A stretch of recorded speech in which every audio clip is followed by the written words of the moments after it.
Hey friends, welcome back to the Live with Audacity podcast. Today's episode is number 64, and it is a compilation of some of my favorite quotes from some of my favorite episodes that I've done over the last year and a half. So I'm looking super forward to it and getting to kind of walk you guys through some of my favorite moments. So let's go ahead and dive in.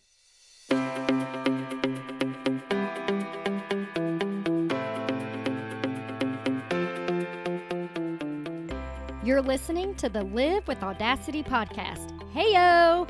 I'm your host, Melissa Stewart, and I went from floundering entrepreneur to successful business mama with one simple idea: to be myself. What I learned was the blueprint I needed wasn't out there, it was already inside me. And I just needed permission to do my own thing, my own way. And I want to help you do that too. Join me and my guests as we help mompreneurs around the world grow an impactful business customized to them without confusion, frustration, and distractions. Are you ready? Because girl, it is time to embrace your authenticity and live with audacity.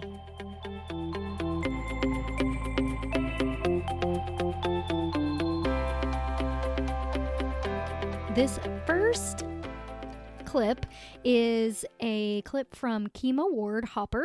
She is an incredible woman who has beat breast cancer.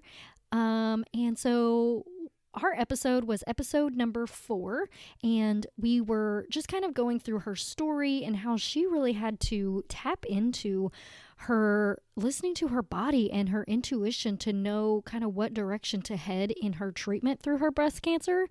And I'm so happy to say that everything that she did, everything that she listened to with her body, with her intuition, has led her to an incredible place. And she is now the mom to another beautiful little human. So let's listen in to kind of the point where she decided that she had to listen to herself and her body and her intuition to make the next right decision. So I was at stage 2B. So it was in my lymph nodes, which is the stage right before it starts to go to the other parts of your body. Right. Yeah. So let me ask you this. You said your breast was riddled with it. Was it both breasts or just one? It was just one. It was the left breast. Okay. It was the left one. Thank goodness. Because going through it on one side was hard enough, but I've met women that have had to have, both breasts removed, and I can't even imagine. Man. Yeah. So there was that. And, we fought most of the 2016 year. I felt like we were fear-mongered into doing chemo. And so we started chemo, and I was supposed to have 6 rounds of very aggressive chemo. My infusions would last anywhere from 4 to 6 hours. Wow. And, but I only made it through 3 go ahead. How often did you have to do the treatments? It was every 3 weeks. Every 3 weeks. Okay. Yeah. And it was really strong. Okay. And how did they make you feel? Well, chemo's progressive. So after the first round, I was fine. For the most part. What hurt the most the first round, so the day after you take chemo, they give you something called a Neulasta shot. And this is to boost white blood cell production so that you don't get sick. Okay. But our white blood cells are created in our bone marrow, like in our bones. So the Neulasta shot causes extreme bone pain. Oh, wow. Yeah. And bone pain, you think, you hear them say it's going to cause bone pain, and you're like, okay, but there's no way to prepare you for what that really entails. Because you think, oh, I can lay down, but nothing you do helps. Right. Like nothing you do helps bone pain. And I felt it the most in like my low back, my hips, and my legs. So like my skull didn't hurt and my arms didn't hurt as much, but my back, my hips, and my legs would hurt. And my mom, God bless her, she would try anything, like try rubbing me, but I didn't want to be touched. And that type of pain, it lasted for probably 24 to 48 hours. My gosh. So that first round was fine except for that. And then the second round, right before the second round, all of my hair fell out. Oh. And so that was more of a psychological blow than a physical blow. So I went into my second round of chemo already kind of deflated because my hair had fallen out. Right. And go ahead. And through this process, you have learned, I'm sure, that your mindset totally matters when you're trying to go through something like this, right? So absolutely. If you're already going into the second one and, like you said, feeling deflated and kind of defeated already, it's already a recipe for disaster. Exactly. And I learned very quickly because I felt worse because now this is the second round. It's cumulative. So it's now starting to take an effect on my body. The chemo is starting to affect my body. And like, that's when I started to get like, my gums hurt. So I couldn't really chew anything. And I started to get the heartburn and just really fatigue. I was really, really fatigued. And then the next day I have to get the Neulasta shot again. This time though, I told them that the first time was too strong and I couldn't. And my mom was there with me, I believe, for that second one. And she even was like, no, we're not giving her the shot. And so they agreed. They said that I could take the shot. They gave it to me so I didn't have to come back. And my sister-in-law gave it to me, but we only had her give me half. And that still was too much. Like it was so bad and it was worse the second time because my body wasn't as strong as it was after the first one. Right. And then the third one, that's when I felt like I was dying. At this point, I've lost 35 pounds. And I didn't have 35 pounds to lose. Right. I was going to say, man, I can't imagine you losing 35 pounds. There's just no way. Right. No. And it was mostly muscle mass because I wasn't doing much. I would walk, Nick would take me walking, but walking to the stop sign at the end of the street and back I would feel like I had ran 4 or 5 miles. Man. Like it just completely wiped me and my breathing was labored. So sitting and holding a conversation, I would start to breathe heavy. And so I couldn't talk very long. So at this point, Nick was my mouthpiece. He handled everything with family and friends because I just couldn't all of my energy was focused on not dying. Right. And after the Neulasta shot, when that pain kicked in, I was sleeping on the couch at this point because the chemical heartburn was insane and I couldn't lay down flat. And I didn't want to keep Nick up because he's taking care of me. He was still working. And I don't even know like the stress of having to care for a partner that has cancer, but I imagine that it was hard, Yeah, totally. And so I told him, babe, I don't think I'm going to wake up. My body was so acidic and I was so tired. Like, honestly, it would have been a relief to not wake up to what I was having to face at the time. You can't see me, but I'm shaking my head like, holy cow, I can't even fathom having to feel like I would rather just not wake up and have to deal with feeling like this. I just can't even imagine. It was emotional too, because like, I love life. I love my life. And in that moment, I was ready to like be okay with not waking up. Wow. And so I told him and he said, well, if you wake up in the morning, can we quit chemo and look for an alternative treatment? And I was like, yes, if I wake up, we can quit. Ooh, that's big, huh? Can you imagine going through that and feeling like you would rather just give up? I just can't even imagine. If you want to hear the rest of Kema's story, you can go back to episode 4 and finish listening.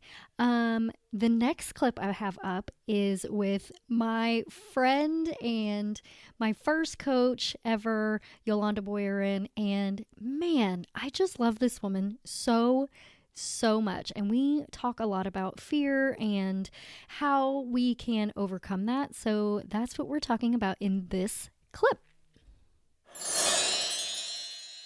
Every time I talk to someone, and this was 100% true for myself too, was for some reason, women, in my opinion, have this overwhelming fear, and it really holds them back from doing lots of things, putting themselves out there, being vulnerable, going for what they really want to do. In my case, I always believed that someone else could do the motivational speaking. Someone else could do the coaching, or someone else could do the podcasting and things like that. And I never really had the audacity to look inside myself and be like, well, why not me? Why can't I do those things? So tell me why women have such a much harder time with fear, and that fear really having a huge effect on our money mindset.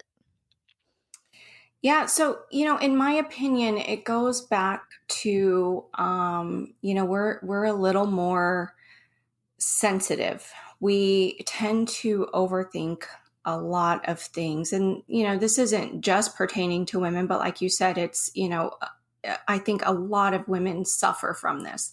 We don't feel good enough. We compare ourselves with other women. And we always think that somebody else has, the grass is greener on the other side. But this is where, like you were saying, healing really comes into play, because your belief in someone else, it's what you see in you. You just haven't acknowledged it yet. So just like we say, if somebody is rude to you out of no reason, it's because they saw something in you that they don't possess, and they're jealous. But it's the same thing like with the saying namaste, the light in me sees the light in you. So if you're seeing good in somebody else and you're like, man, she just rocks, and she's just going for it. Well, that means that deep down you have that in yourself as well. You just haven't uncovered it. And so we're so scared of the fear of judgment that we're like, no. My comfort zone is so much nicer than actually putting myself out there. But oftentimes we're 20 steps ahead of ourselves. And this is why we overthink it. We're 20 steps ahead of ourselves and thinking of all the things that we have to do to get to our goal. But that's not what's right in front of you. What's right in front of you is that first step. And I'm sure we've all had a situation where we've kind of built something up in our head and we're like, oh my God, that's scary. Or, oh my God, how am I going to get that done? And then it's like you do it and then you're looking back and you're like, why did I procrastinate on that? That was so much easier than I thought it was going to be. It's not that difficult. So, it's just taking that first step and just trusting that everything's always working out.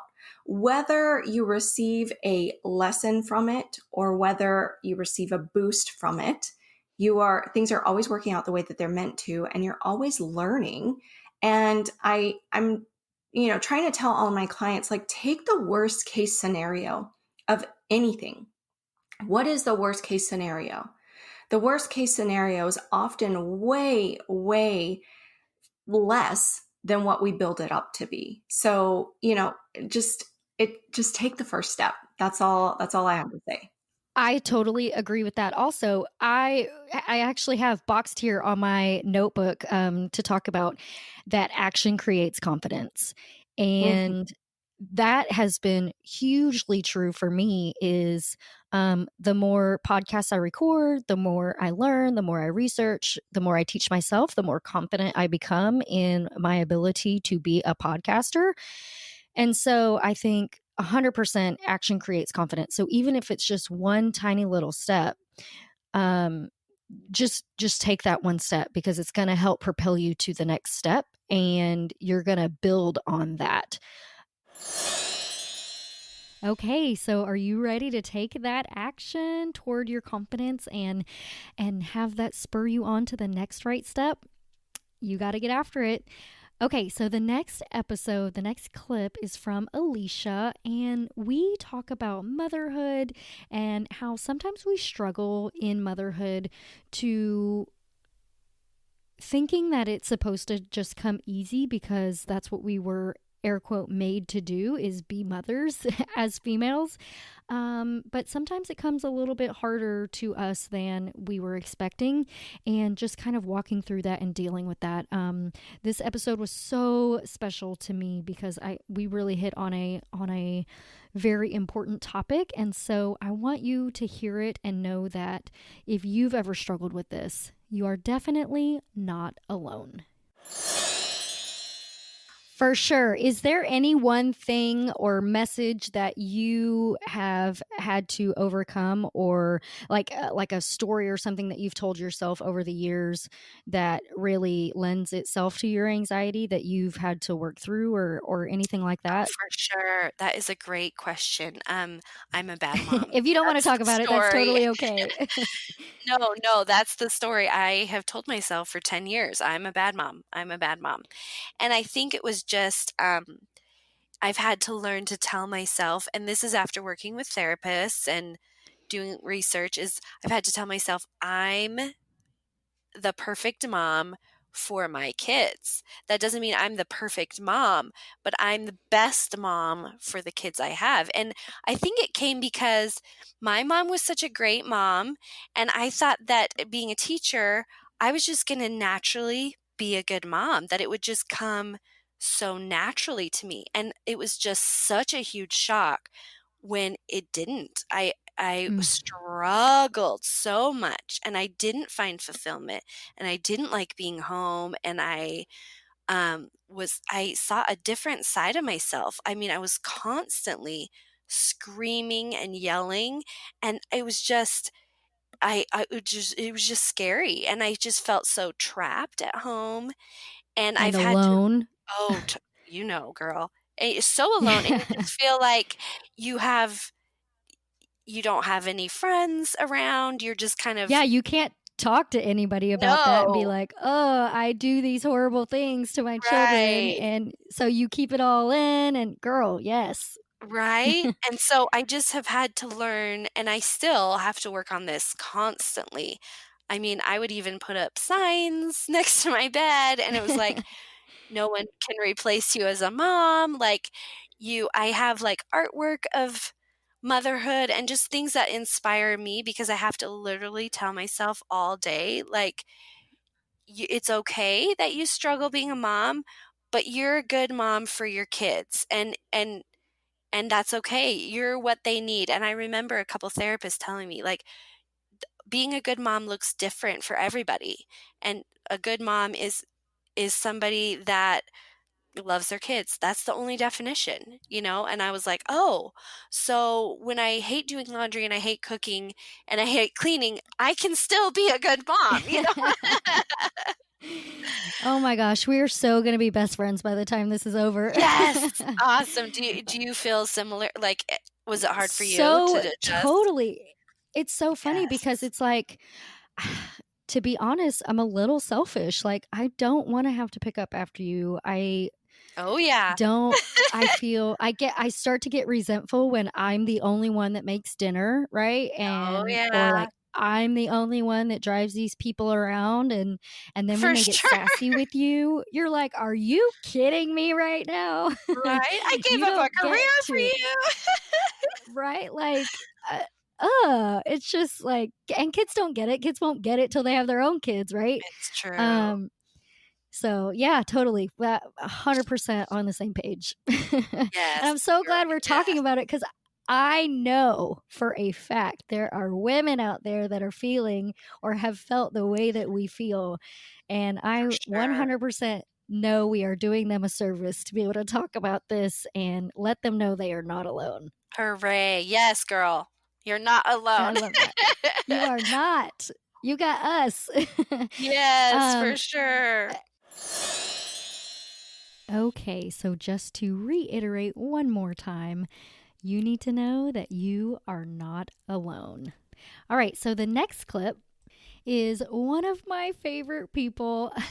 Her name is Chelsea. I feel like I say that about everyone, but I really love every single person that I've had on this podcast. They're all so incredible, and I am so blessed. But Chelsea is so fun to talk to because she is so madly, madly in love with her husband.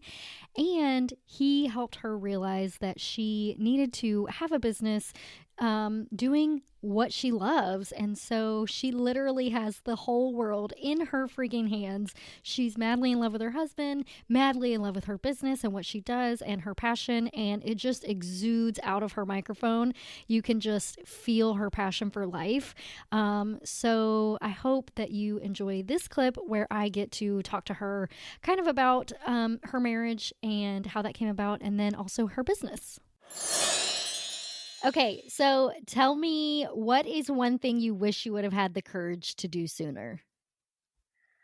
Oh man, I struggled for a while. I quit cooking for about three years. And when I met my now husband, he was like, I don't understand why you're not like a chef. Like this is clearly what you are amazing at. It's what every day I'd come home from my job and I just make like amazing dishes and make homemade pasta. And he'd be like, I don't get it.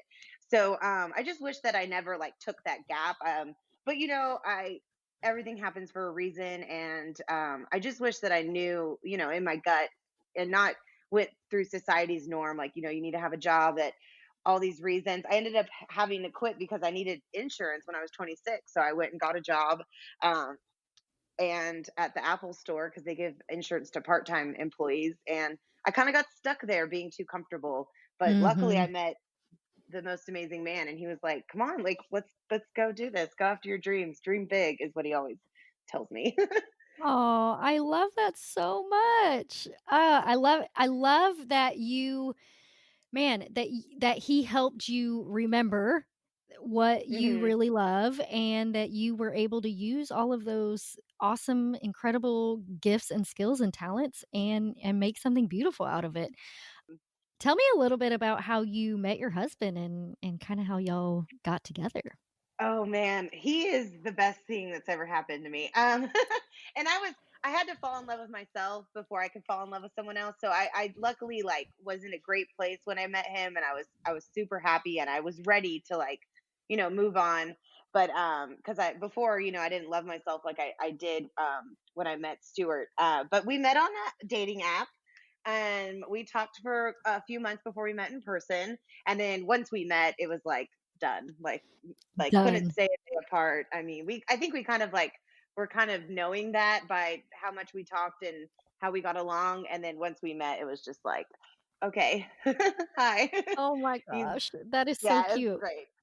Yeah, so we've been So, married not that long. We because of our business and where we were at, we're actually going to have our wedding ceremony in October, but we got married last August.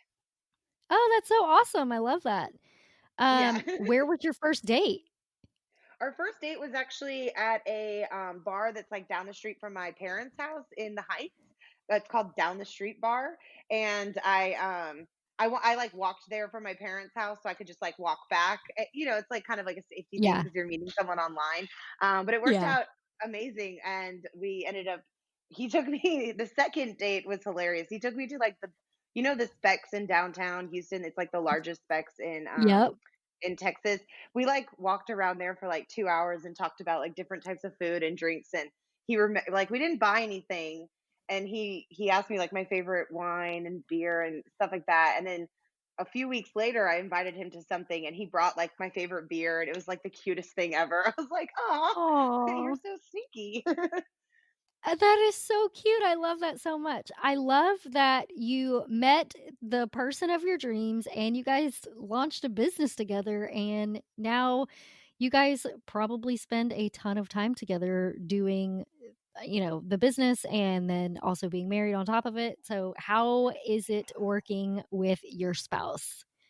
I wish I was with him more. Like I could be with Oh, him every second of every day. He also makes like all of the wood boards for our business. So we have custom wood boards that you can also purchase if you don't want it to come in like a box. We could put it on like a custom made board that he pours resin and sands and everything. So he unfortunately like sometimes has to be away from me because he's in his wood shop like every night from 6 to 10, and I'm always like we have walkie talkies so I can like be like, hey, okay, I miss you. oh, So y'all are so precious. I love this so much. I think that's so yeah, adorable. it is absolutely amazing. That is so great. I love that. I just love hearing how much happiness you have inside of you, that you have that person that's your best friend, and also that you have a business that you are so in love with, and you're doing exactly what you're called to do. I just think it's so fantastic. Oh, isn't that clip just so precious and sweet? Oh, it's like fondant sweet, right? Where it's just like so sweet. You're like, oh. um, okay, so the next clip I have up is my good friend, personal friend, Jessica Kleine, and she is a money mindset financial coach. And what we talk about is the ability to pay off debt, but then also how to live your dream life and kind of how to map that out and figure out what it is. And then realizing that you're closer than you think that you are. So I want you to really listen into this piece, this clip, because I think if you miss the episode, man, this part of the episode is so good and will really help you identify exactly what you want your dream life to be and how the heck to get it. So it was actually kind of crazy when I realized that, and like something shifted in my brain to where I was like, wow, like I could actually do that. And then I started thinking, I wonder how many other people are so much closer than they realize because they've never figured out the numbers. Our brain wants to keep you small and comfortable. So that's why the people they think they have these huge dreams because their brain wants to keep them abstract. Because if you try and get too specific, your brain is going to argue with you because, oh no, that's impossible. It'll never happen. It's just trying to protect you and keep you safe and comfortable. But, coaches, we know safe and comfortable isn't where you're going to be the happiest. So if you can actually ask yourself questions, where would I love to live? What kind of house would I love? How many times would I want to go out to eat? Where specifically would I love to have a vacation? If you can come with very specific like visions for yourself, you can research it then and find out, okay, how much does that actually cost? One of my other dream vacations is a trip to Italy. I'd love to go to Italy for, 10 days or whatever. And again, my brain never let me think about it because, it would never happen. It's going to be too expensive. And one time I sat down and priced it out. What are the flights and what would the hotel be and what kind of resorts and wine tours and all that.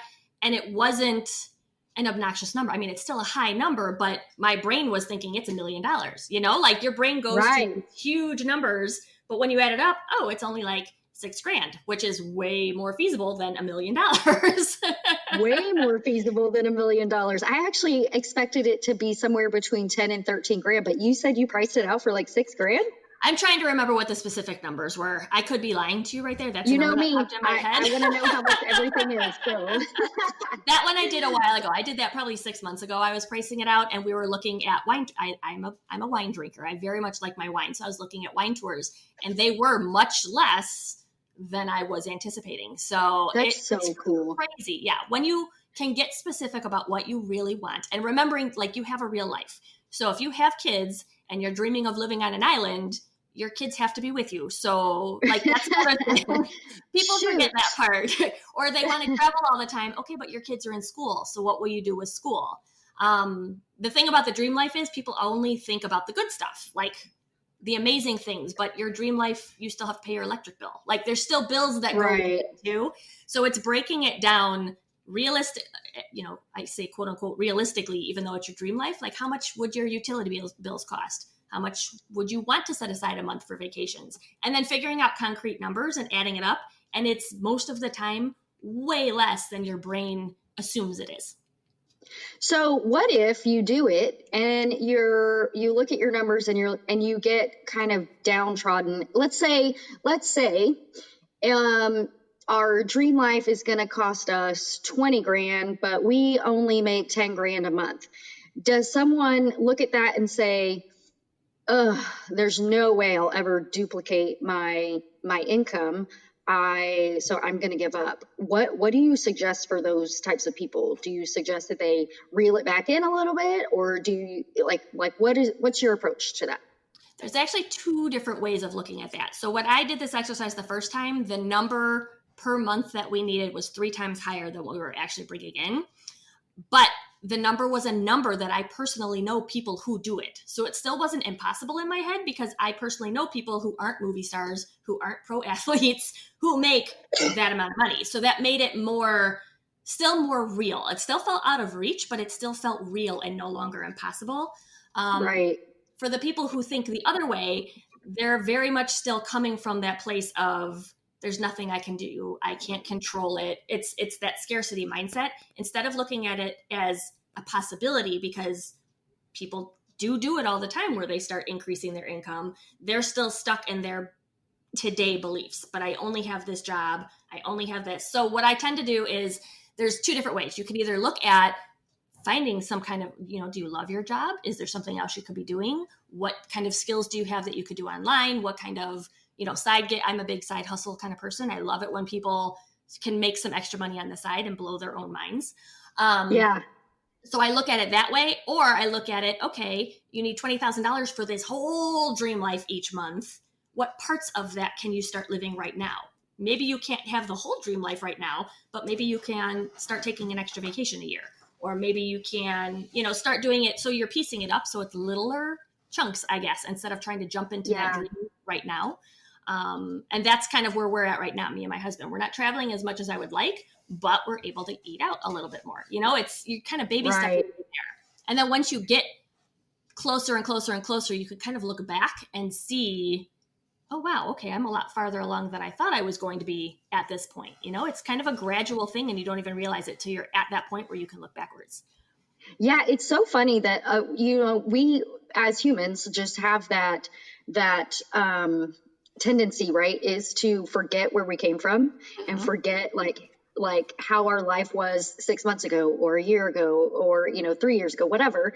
But you're right, reflecting on it and going, oh man, I really have come so far in the last year or two.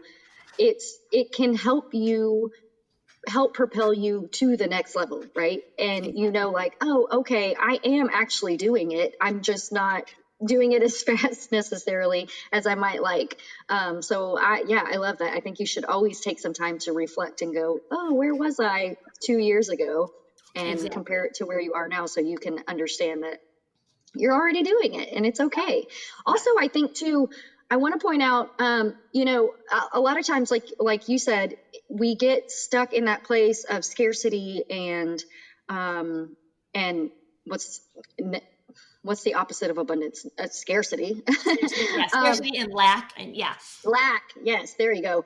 And so we're like, screw it. It's never going to happen for me. And we just kind of get down on ourselves and we get overwhelmed and we just put it to the side and don't want to think about it again. And I have totally been there. But I love that you pointed out that you can look at it and go, okay, but that's okay. I know other people can do it. And you have to believe in yourself. You have to believe that you can get to that point and then get really resourceful, right? Like ask for help, ask someone, what can I do? Get ideas from other people, seek out someone that can help you figure it out. Seek out someone like Jessica who can maybe help you figure out where in your budget you could free up some money so that you could get closer and maybe it wouldn't actually cost you $20,000 a month or, whatever it might be. So I wanted to point that out to you real quick. Yeah. And you said something good. You have to believe in yourself, but sometimes when you're so far in that hole, you almost have to borrow the belief of other people. So when somebody else has done it, yes, you know it's possible for you, but sometimes you're still not in a place where you can truly believe it, which is why I think a coach is so important, no matter what it is, because the coach kind of holds on to that belief for you while you're Yes. building that belief muscle yourself. So I think that's a really important, whether it's a coach that you have, even if it's just some kind of a partner, an accountability partner, somebody who can help you not do it on your own. I think that's huge with any kind of goal. Absolutely. Oh my gosh, so good too, right? So to be perfectly transparent, you guys, Jessica and I meet every single week and we go over our goals and we pump each other up and we just have so much fun doing that. And it's been super beneficial for both of us, I think, that we have someone that knows kind of where we're at, what we're doing, and catches us when we're where our mindset is starting to slip and we're like, nope, bring it back. And so I think that's so fun that we get to have, and we're, how do I put this? We are walking the walk, right? We keep each other accountable. We have that meeting every single week. And so, yeah, get a friend, get a coach, get someone who loves you and cares about you and believes in you and knows that you can do this when you're feeling like the world is crashing down around you. You know what I mean? Like, you got to have someone in your corner. Have to. You do. And you have to have somebody who's going to be honest with you too. Like, not somebody who's just going to, blow smoke up your butt and try and make you feel better. You need somebody who's going to push you when you're in that space with love, of course, but like to know that you're telling yourself a story and the story needs to change. So somebody like that, somebody like you who can call me out when I'm, in my little pity party here and there, and you can lovingly call me out and remind me, okay, this is what you're saying, but I think that's super helpful. So it's you don't always just want a cheerleader, you want somebody who's going to push you too. Yes, an honest cheerleader. Yes. A sassy cheerleader, if you will. Okay, so who's got a sassy cheerleader on deck? You really do need a friend or a spouse or a coach or someone like that to really be able to talk honestly and openly about your fears, about the stories that you're telling yourself, and someone that's really going to be honest with you about how to overcome those, and helping you reframe those stories so that you can really move ahead and stop being stuck and stop staying at the wrong temperature, at the same temperature, right? Like, we want to go, we want to surpass what we think, or what we feel like we can accomplish. So get someone in your corner. The next clip up is with Adora Evans, and we talked a lot about manifesting. But what we really talked about is the feelings that we want to experience through our day-to-day life. And she really helps us pinpoint exactly how to get to the end of your life and be able to look back on it and know that you did and felt exactly what you wanted to over your lifetime. So listen in. I'd like to invite you to look at managing moments over, this big picture, and then we're going to go big picture, right? But the reason I say moments is because most of the things that we want in our life, whether it's more money, a better body, a soulmate relationship, it's because that we believe when we have those things, we're going to feel better. We're going to feel peaceful, happy, confident, alive, all of those things. And the reality is those things will support you and they're awesome expressions. And that's part of playing the game of life, is choosing, what do I want to go for? What's going to inspire me to really grow and become? And what am I designed for? I believe the things that you want them because you're designed for them. Like the things that truly that you want. Like, why does a bird want to fly, even if its wings are tied up? Because it's designed to fly. Yep. So your desires are kind of the blueprint of what you're designed for. Now, whether you choose to stretch those wings or not, again, it's your queendom. So we will get to the designing of that, but ultimately, at the end of life, you're going to look back and go, was my life peaceful? Was it glorious? Did I feel present? Am I happy? How did I live my life? How was the quality of my life? And that's not going to be measured by these one-off achievements. I mean, it took me several years to get myself to even write the book, a year of concentration to get the book out there, and then all this, push stuff, and then boom, the book's out there. There are only certain moments that are the milestone. Yay, you're an author now, and that feels great. And then there's the next thing, right? So quality of life isn't about just these core achievements. It's about how you felt along the way when you're achieving it. So the way that I like to say this is, when you look at your life, you're going to go, how did I feel overall in life? Yeah, there were some rough times, there were some high times, but what was the overall pulse of my life?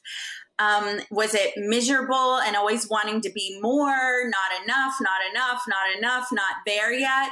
Was it, wow, what a journey. This is awesome. I'm grateful. I'm thankful. Look at, I'm achieving, I'm growing, I'm becoming. What was it? Was it full of love and adventure and play overall, right? Again, we're always going to have these certain seasons that are really high, or, some dark times. They come to all of us. But What was the overall pulse? And how do you create that overall pulse? So the way it's created is, a lifetime is made up of years, right? And then the years are made up of seasons and then those seasons are made up of months. And a lot of times I think I used to trick myself and go, I just need to work real hard and focus and forget everything and be miserable for 3 months. And because then I'll get here. But anybody who's done that enough knows there's always a next thing to do once you get there. There's never a place. So then when you go to those months are broken down by weeks. And at the end of the week, you'll go, how was my week? And what I like to say is, how is my life this week?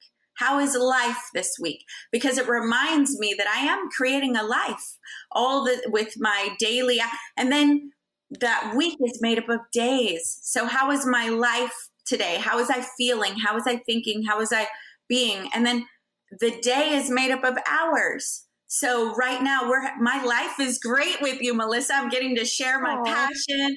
You're listening. It's wonderful, right? So you look at that and go, how is my life? And if you can get really good at creating great minutes that make the hour, what's going to happen is that is the momentum that, when you string it all together, creates a great month, a great week, a great month, a great year, a great life.